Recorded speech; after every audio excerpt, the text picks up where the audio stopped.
सूक्ष्म सोनेरी दश गणेश सोहळा, लहानशा रूपात विश्वाची करुणा, गणराया मोरया तुझी महिमा अपारणा।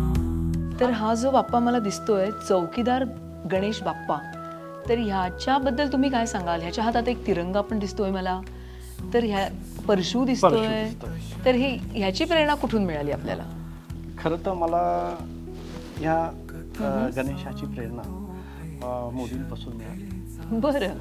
गोष्ट अशी की मोदींना, आदरणीय मोदींना चौकीदार असं संबोधलं जायचं सुरुवातीला। हो हो हो।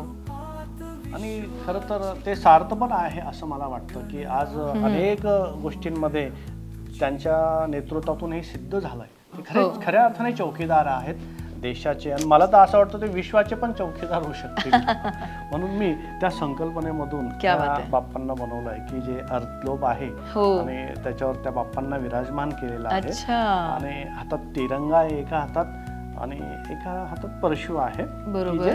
चुकीच्या लोकांचं निर्दालन करण्यासाठी ते सक्षम आहे, अनिष्ट प्रवृत्तींचं, तमोगुणांचं निर्दालन करण्यासाठी ते सक्षम आहे, म्हणून ते प्रतीक आहे।